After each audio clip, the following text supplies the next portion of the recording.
Big boss Malayalam season 6. എനിക്ക് ഇന്നത്തെ episode കേട്ടതിന് ശേഷം അപ്പൊ അതൊന്നും ഓർമ്മയില്ല.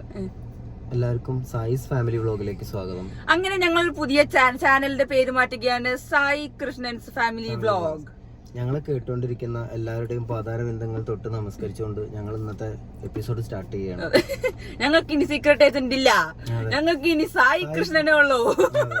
സായി കൃഷ്ണൻസ് ഫാമിലി വ്ലോഗ്സ് അങ്ങനെയൊക്കെയാണ്. ഇനിയിപ്പോ അത് ഫാമിലി വ്ലോഗ്, ഫുഡ് ഉണ്ടാവും, ട്രാവൽ ഉണ്ടാവും. സാധാരണ ഞങ്ങളുടെ ചാനലിലാണ് അതൊക്കെ ഉണ്ടാവുക. ഇനി ഈ ചാനലിൽ ഞങ്ങൾ ഇനി അതൊക്കെയാണ് ഇനി പ്ലാൻ ചെയ്യുന്നത്. ഇനിയിപ്പോ ആകെ ഒരു പ്രതീക്ഷ ബാക്കി ഉണ്ടായിരുന്നത് സായി എത്തിസ്റ്റ് ആണെന്നാണ് പറയുന്നത്. തിരിച്ചു വന്നാൽ ഞങ്ങളെല്ലാം അമ്പലത്തേക്ക് ഇനി സായിനെ കൊണ്ടുപോകും. അവിടെ എത്തിയിട്ട് മനുഷ്യനായി മാറിയ സായിക്ക് എന്തായാലും അമ്പലത്തിൽ പോയേ പറ്റുള്ളൂ എന്നാക്കും അല്ലേ? ഇനിയിപ്പോ അത് നമ്മൾ അങ്ങോട്ട് പറയുന്നതിന് മുന്നേ സായി എല്ലാ ദിവസങ്ങളില് ഒരു ഭിക്ഷാടനം, യാത്ര, എങ്ങനെയൊക്കെയാണ് ആദ്യം കാശി പോയിട്ട് തുടങ്ങാന്നാണ് ഞാൻ പ്ലാൻ ചെയ്യണത്. ഗുരുവേ നമഃ എന്നൊക്കെ പറഞ്ഞാൽ അതും കേൾക്കേണ്ടി വരും. ഞാൻ അവിടെ വാക്ക് കൊടുത്തിട്ടുണ്ട്. ഞാൻ അവിടെ ആദ്യം ഏൽപ്പിച്ച് എന്റെ മനസ്സിലുണ്ടായിരുന്നു ഞാൻ ഇന്ന സ്ഥലത്ത് പോകുന്നുള്ളത്. എന്തൊക്കെ കാണണല്ലേ. അത് മറ്റേ സ്ത്രീരേഖയൊക്കെ യോഗയൊക്കെ ചെയ്തപ്പോഴേ ഞാൻ വിചാരിച്ചിരുന്നത് എവിടെയോ എന്തോ തകരാറ് സംഭവിക്കുന്നുണ്ടെന്ന്. കാര്യമായിട്ട് എന്തോ സംഭവിച്ചിട്ടുണ്ട് ബിഗ് ബോസേ. അങ്ങനെ ഞങ്ങളെ ചെക്കനെ കയ്യിൽ നിന്ന് പോയാന്നാ ഞങ്ങൾ ആലോചിക്കുന്നത്. അല്ല, ഇനി നമുക്ക് എന്തെങ്കിലും എനിക്ക് തോന്നിയത് നല്ല കാര്യം തന്നെ കേട്ടോ. ഞാൻ പോസിറ്റീവായിട്ട് പറയാം. നമ്മൾ അത്രയും ഒരു അഗ്രഷൻ ആയിട്ടുള്ള ഒരാളോ നല്ല ഒരു ഭയങ്കര ആള് നമുക്ക് ബിഗ് ബോസിൽ ഇട്ടുള്ള നല്ല മനുഷ്യനെ വന്നത് നല്ല കാര്യം തന്നെയാ കേട്ടോ. നമ്മൾ കളിക്ക് പറയില്ല, നല്ലത് തന്നെയാണ്. ഹോമിലൊക്കെ വിടുന്ന പോലെ ആളുകൾക്ക് വേണമെങ്കിൽ ബിഗ് ബോസിൽ വിടാവുന്നതാണ്. വളരെ നല്ലൊരു മനുഷ്യനായിട്ട് നമുക്ക് ആളെ തിരിച്ചു കിട്ടും. അങ്ങനെ ഒരു ഗുണം കൂടി ഉണ്ട് ഇതിന്. നമ്മള് മറ്റേ ജ്യൂസിന് വേണ്ടിട്ട് ആപ്പിളൊക്കെ ഇങ്ങനെ നിൽക്കണം, ആപ്പിളിനെ മിക്സിയിലാണ് ഇട്ടാ പിന്നെ അത് ജ്യൂസായി വരുമല്ലോ. അതുപോലെ ബിഗ് ബോസ് ഇങ്ങനെ വിട്ടാൽ അങ്ങനെ ഒരു പാവത്താനായിട്ടുണ്ട് വരും. ഇനിയിപ്പോ വായലൊക്കെ വിരലിട്ടോക്കണം, കടിക്കില്ലേ എന്നുള്ളത് അറിയാലോ. അയ്യോ, അത് കോമഡി ചെയ്തിട്ടോ. ഞങ്ങൾ കൊറേ ചിരിച്ചു. ശരിക്കും പറഞ്ഞാല് നല്ല രസമുണ്ടായിരുന്നു. അയ്യോ, ഇനി ഇറങ്ങി കഴിയുമ്പോ കാണാ സ്നേഹ അതൊക്കെ എന്റെ ഗെയിമായിരുന്നു ഇതൊക്കെ പറയാമല്ലേ. മിക്കവാറും രണ്ടും നമ്മൾ തന്നെ കേൾക്കേണ്ട അവസ്ഥയാവും. ഇത് ഇങ്ങനെയൊക്കെ പറഞ്ഞാൽ ഞങ്ങൾ ഇത് തന്നെ ഒന്നത് പൊട്ടിക്കും. ഞങ്ങൾ റെക്കോർഡ് ചെയ്ത് പൊട്ടിക്കും. അപ്പോ ഇന്ന് മദേഴ്സ് ഡേ ആണ്. അപ്പോ ഇന്ന് ഞങ്ങളെ കണ്ടുകൊണ്ടിരിക്കുന്ന എല്ലാ അമ്മമാർക്കും, ഈ ലോകത്തിലെ എല്ലാ അമ്മമാർക്കും ഞങ്ങളുടെ മാതൃദിനാശംസകൾ. അപ്പൊ ഇന്നത്തെ മദേഴ്സ് ഡേ വിശേഷം അടിപൊളിയായിരുന്നു എല്ലാവരുടെയും. പിന്നെ എല്ലാവരുടെയും അമ്മമാര് സംസാരിച്ചു, പിന്നെ ഫോട്ടോസ് കാണിച്ചു, ചൈൽഡ്ഹുഡ് ഫോട്ടോസ്, റീസെന്റ് ഫോട്ടോസ് കാണിച്ചു. അഭിഷേകിന്റെ സൂപ്പർ. അഭിഷേകിന്റെ അമ്മ മരിച്ചത് അതൊരു എഴുത്ത് പറഞ്ഞപ്പോ ഭയങ്കര എന്തോ സങ്കടമൊക്കെ ആയി. അതെ അതെ അതെ. അത് പക്ഷെ ഇവൻ അത് കാണിച്ചില്ലല്ലേ. അത് പുറത്ത് നല്ല ഇതായിട്ട് നിന്നു. അത് നല്ല അടിപൊളിയായിട്ട് നിന്നു. അപ്പൊ എല്ലാവരും നല്ല രസം ഉണ്ടായിരുന്നു. അടിപൊളി കത്തൊക്കെ എഴുതി നല്ല രസം ഉണ്ടായിരുന്നു. അപ്പൊ അങ്ങനെ മാതൃദിനാശംസകൾ അങ്ങനെ ഇന്ന് കഴിഞ്ഞിരിക്കുന്നു. ഫസ്റ്റത്തെ ആ ഇൻട്രോ തന്നെ അടിപൊളിയായിരുന്നു. ലാലേട്ടൻ ലാലേട്ടൻ അമ്മ കണക്ഷൻ അത് പറയുന്നതും ഭയങ്കര നല്ല രസം, അടിപൊളിയായിരുന്നു. പിന്നെ എല്ലാവരും ഇന്ന് കരച്ചിലായിരുന്നു. പിന്നെ അല്ല, നമുക്ക് അമ്മമാരുടെ ഇതുണ്ടായിട്ടല്ല, പക്ഷെ നമുക്ക് മേ ബി അവന്റെ ഉള്ളിൽ പെട്ട് കഴിഞ്ഞാൽ നമുക്കറിയാലോ. സായി തന്നെ മാറി, ബാക്കിയുള്ളവർക്ക് നടന്നിരിക്കാൻ പറ്റൂലേ. എന്തീ പറയണത്? അപ്പൊ മാറ്റത്തിനെ കുറിച്ച് നമ്മൾ സംസാരിക്കാനല്ല, മാറ്റമില്ലാത്തത് മാറ്റത്തിന് മാത്രമാണെന്നുള്ളത് ഇപ്പൊ വളരെ വ്യക്തമായി മനസ്സിലായി. നിങ്ങളിത് മറ്റേ ക്ലാരിറ്റി ഇല്ലായ്മയാണ് എന്റെ ക്ലാരിറ്റി പറഞ്ഞ പോലെയാണോ? മാറ്റമില്ലായ്മയാണ് എന്റെ മാറ്റം. അപ്പോ ഇന്ന് അപ്പൊ അതൊക്കെ സംഭവം കഴിഞ്ഞു. അത് കഴിഞ്ഞിട്ട് നമ്മള് പവർ ടീമിനെ കുറിച്ച് ചോദിച്ചിട്ടുണ്ടായിരുന്നു. അത് അത് പ്രേക്ഷകരുടെ അഭ്യർത്ഥന മാനിച്ചിട്ട് എന്തായാലും പവർ റൂം പറഞ്ഞ കോൺസെപ്റ്റ് അങ്ങനെ നിർത്തലാക്കിയിരിക്കുന്നു. ശ്രീതു, സിജോയും പിന്നെ അർജുനാണോ ആരോ ഒരു കേറാത്താണ്. ബാക്കി എല്ലാവരും ശ്രീതും സിജോയും ഇവർ രണ്ടുപേരുള്ളൂ തോന്നുന്നു. അപ്പൊ ഇവർ രണ്ടുപേരാണ് കേറാത്തത്, പവർ റൂമിൽ കേറാത്തത്. അതോടെ അന്നത്തോടെ ആ കോൺസെപ്റ്റ് നിർത്തി എന്നോടത്ത് ഒഴിവാക്കേണ്ട സംഗതിയായിരുന്നു അല്ലെ. ഒരുപാട് ആളുകൾ ഇപ്പൊ ഇന്ന് സിജോ പറഞ്ഞ പോലെയാണ്, ഒരുപാട് ആളുകൾ അർഹതയില്ലാത്ത ആൾക്കാർ ഈ ഒരു ഒറ്റ കോൺസെപ്റ്റ് കാരണം നോമിനേഷൻ ഫ്രീയില് വരുന്നത് ഫുള്ളി ഈ കോൺസെപ്റ്റ് ആണ്. അങ്ങനെ പവർ റൂം നമ്മുടെ പീപ്പിൾസ് റൂമായി. സായി മാറിയ പോലെ അങ്ങനെ ബിഗ് ബോസ് മാറിയിരിക്കുന്നു ഗൈസ് അല്ലെ. അത് സായി എനിക്ക് തോന്നുന്നു സായി മാറ്റിയതാണോ ബിഗ് ബോസിനെ. ബിഗ് ബോസ് വളരെ പരിശുദ്ധാത്മാവായി മാറി, പീപ്പിൾസ് റൂമായി അങ്ങനെ. അപ്പൊ ശരിക്കും പറഞ്ഞാൽ ഇങ്ങനെ ഒരു കോൺസെപ്റ്റ് ഈ ഒരു സീസണിൽ കൊണ്ടുവന്നു. പക്ഷെ അപ്പൊ അവർക്ക് എന്താ തോന്നിയിട്ടുണ്ടാവും ഫ്ലോപ്പ് ആയോ എന്നുള്ള ഇത് ചിന്ത ചിലപ്പോൾ ഉണ്ടായിട്ടുണ്ടാവാം. എന്താന്ന് വെച്ചാൽ കുറെ ആൾക്കാരുടെ സ്വഭാവങ്ങളൊക്കെ പുറത്ത് ഇപ്പൊ നമ്മളെല്ലാവരും അൻസിബനൊന്നും ഇഷ്ടപ്പെട്ട് വന്നപ്പോഴാണ് അൻസിബയ്ക്ക് അതിലാണ്ട് കയറി നെഗറ്റീവ് അടിച്ച് പണ്ടാരടങ്ങി. അതെല്ലാരും പറഞ്ഞു പവർ റൂമിൽ കയറി കഴിഞ്ഞാൽ ഭയങ്കര എന്തോ അഹങ്കാരമായി ഒരു ഭയങ്കര പവർ കിട്ടിയ പോലെയാണ് അവരുടെ സംസാരമൊക്കെ ഉണ്ടായിരുന്നത്. അപ്പൊ അങ്ങനെ നമ്മളെ പവർ റൂം എന്ന കോൺസെപ്റ്റ് നിർത്തി. ഇനി നാളെ മുതൽ നല്ല അടിപൊളി പീപ്പിൾസ് റൂമും നെസ്റ്റ് ഡെൻ എന്നൊക്കെ രീതിയിലൊക്കെ അടിപൊളി സാധനങ്ങൾ പോട്ടെ. അപ്പോ ഇന്ന് അത് ചേച്ചി ഒരു തുടക്കം കുറിച്ച പോലെയാണ് എനിക്ക് തോന്നിയത്.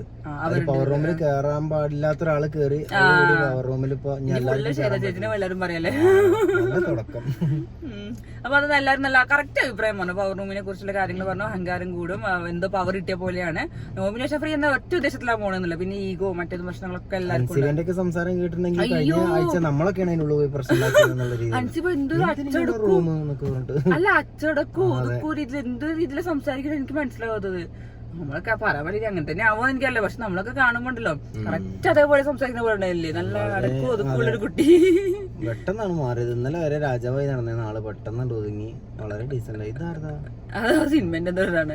പിന്നെ നമ്മുടെ ഉമ്മ ടാസ്ക് അങ്ങനെ സായി പറഞ്ഞിട്ടുണ്ട്, സായിക്ക് പ്രേമിക്കുന്ന സമയത്തും കല്യാണം കഴിഞ്ഞ ശേഷം ഇത്ര ഉമ്മ കിട്ടിയിട്ടില്ല എന്ന് പറഞ്ഞു. ശരിയാണ്, ഞാൻ അത്ര ഒന്നും ഉമ്മ കൊടുത്തിട്ടില്ല. ബാക്കിയുള്ള ആൾക്കാരെ ഉമ്മ കിട്ടിയില്ലേ, അതൊരു സന്തോഷമായിട്ടില്ല. നിങ്ങൾ ടാസ്ക് വെക്കി, നിങ്ങൾ വെള്ളം ഷർട്ടിട്ട് റോട്ടിലിറങ്ങിക്കി, ഇതൊക്കെ കുറച്ച് ഉമ്മ കിട്ടിയാലോ. ശരിക്കും നമ്മൾ അതിലൊക്കെ കാണുന്ന ഒരു ഇതും തൂക്കിയിട്ട് കഴുത്തിൽ തൂക്കിയിട്ട് ഉമ്മ ടാസ്ക് നടക്കാവുന്നൊക്കെ ഉള്ളൂ. അതൊക്കെ നല്ല ഒരു എൻജോയ്മെന്റ് കിട്ടുന്ന ഒരു സാധനങ്ങളാണ്. സായി ഇടയ്ക്ക് കുളിര് പോകുന്ന നല്ല രസമായിരുന്നു, ഒരു രോമാഞ്ചം പറഞ്ഞ പോലെ. നല്ല അടിപൊളി ടാസ്ക് ഉണ്ട്. സായിന്റെ എക്സ്പ്രഷൻ ഒക്കെ നല്ല രസം ഉണ്ടായിരുന്നു. സായിക്ക് 10-40 ഉമ്മ ഇട്ടിട്ടുണ്ടെന്നാലും ഭാഗ്യവാനെ. എന്നിട്ടാണ് നന്ദനക്ക് എന്നെ ഇടയ്ക്കിടയ്ക്ക് പറഞ്ഞു കൊടുക്കുന്നുണ്ട്. എന്നിട്ടുള്ള ഉമ്മയും മേടിച്ച് തരാൻ വേണ്ടിട്ടുള്ള ഉമ്മ ചിലപ്പോ തിരിച്ചു വേണ്ട. പക്ഷെ അല്ല ഇപ്പത്തെ ഒരു സായി ചിലപ്പോ തിരിച്ചു അവളൊരു പെങ്ങളെ പോലെ കാണണം എന്നൊക്കെ പറഞ്ഞു വരുമെന്നാവും. എല്ലാവരും എന്റെ അമ്മ പെങ്ങന്മാരാണ്.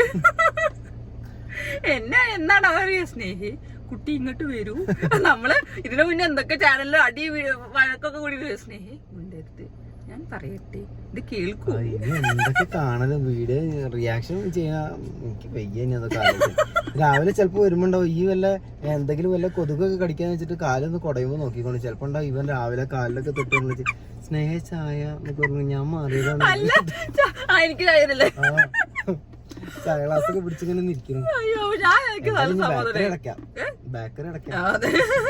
ഇനിയിപ്പോ എനിക്ക് സമാധാനായി, എനിക്കൊന്നും ചെയ്യണ്ടല്ലേ. സായി നല്ല നല്ല കുട്ടിയായിട്ട് വന്നിരിക്കല്ലേ, നല്ലൊരു കുടുംബനാഥനെ കൈ മാറുമായിരിക്കും. ചിരി വരുന്നത് കണ്ടിട്ട് ഞങ്ങളിത് കണ്ട് എത്ര ചിരിച്ചൊന്നും നിങ്ങൾക്ക് അറിയില്ല. ഞാനൊരു മനുഷ്യനെ കളിയാക്കത്തല്ല, ചിലപ്പോ ഉള്ളിലുണ്ടാവാം, നമുക്കൊന്നും പറയാൻ. അതെ, മറ്റം അനിവാര്യമാണ് എല്ലാവർക്കും. അതെ. അപ്പോ ഇന്നിപ്പോ അതുണ്ടായിരുന്നു. അത് കഴിഞ്ഞിട്ട് പിന്നെ നമ്മുടെ എവിക്ഷൻ ആണ് ഉണ്ടായത് അല്ലെ. പിന്നെ എവിക്ഷൻ നമ്മുടെ ശ്രീരേഖ ചേച്ചി എല്ലാവർക്കും ഇപ്പൊ എവിക്ഷൻ ഒന്നും ഇന്നലെ പറഞ്ഞ പോലെ നമുക്ക് വലിയൊരു ഇതില്ല. എല്ലാവർക്കും 2 ദിവസം മുന്നേക്കാണ് വിവരം കിട്ടുന്നത്. എങ്ങനെ കിട്ടുന്നതാവും. അങ്ങനെ ശ്രീരേഖ ചേച്ചി ഔട്ടായിരിക്കുന്നു. പിന്നെ നമുക്ക് എന്താ പറയാ കുറെ ഗിഫ്റ്റ് കുറെ എന്തൊക്കെയോ കുറെ കിട്ടിയിട്ടുണ്ടല്ലേ. ഡെൻ ടീമിന് കിട്ടി. ഡെൻ ടീമാണ് ഏറ്റവും നല്ല ടീം എന്ന രീതിയിൽ മറ്റേ ഹോട്ടൽ ടാസ്കിലെ ഹോട്ടൽ ടാസ്ക് ഡെൻ ടീമിന് കിട്ടി. പിന്നെ ഉമ്മ ടാസ്കിൽ സായിന്റെ ടീം ജയിച്ചു. അങ്ങനെ കുറെ ട്രോഫികൾ അവർക്ക് കുറെ ഗിഫ്റ്റ് കിട്ടി. ഇപ്പോഴും കിട്ടിയത് നല്ല അടിപൊളിയായിരുന്നു എന്തായാലും. അപ്പോ ഇന്നത്തെ എപ്പിസോഡ് എന്തായാലും ഭയങ്കര കളർഫുൾ തന്നെയായിരുന്നു അല്ലേ, നല്ല രസമായിരുന്നു. പിന്നെ എവിക്ഷൻ മാത്രം ഉണ്ടായിരുന്നു. ശ്രീരേഖ ചേച്ചി പക്ഷെ പറഞ്ഞൊരു കാര്യം എനിക്ക് ടച്ച്ഫുൾ ആയി. കാരണം എന്താ വെച്ചാല് ആദ്യം ശ്രീരേഖ ചേച്ചി നമ്മൾ ക്യാമറയോട് സംസാരിച്ചപ്പോൾ നമ്മൾ കുറെ കളിയൊക്കെ ഉണ്ടായിരുന്നു.